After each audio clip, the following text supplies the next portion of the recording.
ہماری ویڈیوز دیکھنے کے لیے ہمارے چینل صراط جنت کو سبسکرائب کریں۔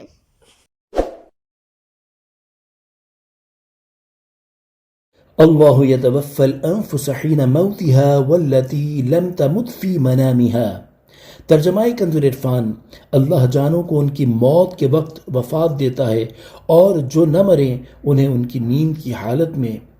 فَيُمْسِكُ الَّتِي قَضَى عَلَيْهَا الْمَوْتَ وَيُرْسِلُ الْأُخْرَى إِلَىٰ أَجَلٍ مُّسَمًّى، پھر جس پر موت کا حکم فرما دیتا ہے اسے روک لیتا ہے اور دوسرے کو ایک مقررہ مدت تک چھوڑ دیتا ہے۔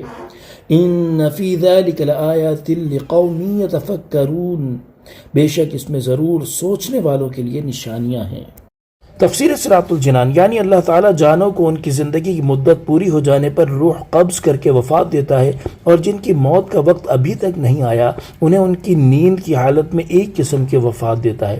پھر جس پر حقیقی موت کا حکم فرما دیتا ہے تو اس کی روح کو اس کے جسم کی طرف واپس نہیں کرتا، اور جس کی موت مقدر نہیں فرمائی تو اس کی روح کو موت کے وقت تک کے لیے اس کے جسم کی طرف لوٹا دیتا ہے۔ بے شک اس میں ضرور ان لوگوں کے لیے نشانیاں ہیں جو سوچیں اور سمجھیں کہ جو اس پر قادر ہے وہ ضرور مردوں کو زندہ کرنے پر بھی قادر ہے۔ اس آیت سے معلوم ہوا کہ نیند بھی ایک قسم کی موت ہے، اور حضرت جابر رضی اللہ تعالی عنہ سے روایت ہے، رسول اکرم صلی اللہ تعالی علیہ وآلہ وسلم نے ارشاد فرمایا، نیند موت کی بہن ہے،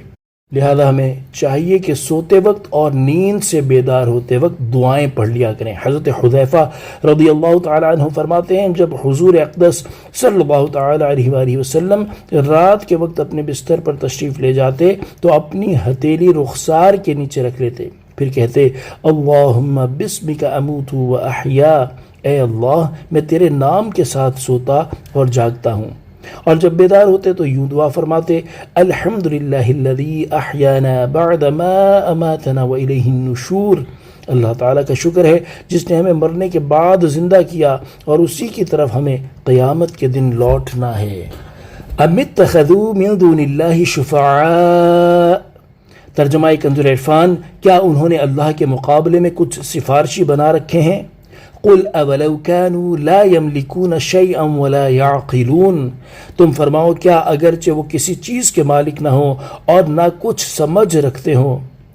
قل للہ الشفاعۃ جميعا، تم فرماؤ تمام شفاعتوں کا مالک اللہ ہی ہے، لہ ملک السماوات والارض، اسی کے لیے آسمان اور زمین کی بادشاہی ہے، ثم الیہ ترجعون، پھر تم اسی کی طرف لوٹائے جاؤ گے۔ تفسیر صراط الجنان، ان آیات کا خلاصہ یہ ہے کہ یہ مشرکین اللہ تعالیٰ کے علاوہ جن باطل معبودوں کی پوجا کرتے ہیں، کیا انہوں نے اللہ تعالیٰ کے مقابلے میں انہیں سفارشی بنا رکھا ہے کہ وہ اللہ عز و جل کی بارگاہ میں ان کی حاجات کے وقت شفاعت کریں گے؟ اے حبیب صلی اللہ تعالی علیہ وآلہ وسلم، آپ ان سے فرما دیں کہ کیا تم بتوں کو اپنا سفارشی بناتے ہو اگرچہ وہ تمہارے لیے کسی نفع و نقصان کے مالک نہ ہوں، اگرچہ وہ کسی چیز کی سمجھ بوجھ نہ رکھتے ہوں؟ اگر تم اس وجہ سے بتوں کی پوجا کرتے ہو کہ وہ اللہ تعالیٰ کی بارگاہ میں تمہاری سفارش کریں گے تو پھر انہیں چھوڑ کر صرف اللہ تعالیٰ کی عبادت کرنا شروع کر دو اور صرف اسے ہی اپنا معبود مانو، کیونکہ تمام شفاعتوں کا مالک اللہ تعالیٰ ہی ہے اور اس کی بارگاہ میں صرف وہی کسی کی سفارش کر سکے گا جسے اللہ تعالیٰ اجازت دے گا اور اس سے راضی ہوگا۔ آسمانوں اور زمین میں صرف اللہ تعالیٰ ہی کی سلطنت اور بادشاہت ہے، جبکہ تمہارے باطل معبودوں کو ذرہ بھر بھی بادشاہت حاصل نہیں، لہذا تم اس کی عبادت کرو جس کی بادشاہت ہے اور جو تمہیں دنیا میں اور مرنے کے بعد اپنی طرف لوٹتے وقت بھی نفع و نقصان پہنچانے پر قدرت رکھتا ہے، کیونکہ مرنے کے بعد تمہیں اسی کی طرف لوٹنا ہے۔ صلو علی الحبیب صلی اللہ تعالی علی محمد صلی اللہ تعالی علیہ وآلہ وسلم۔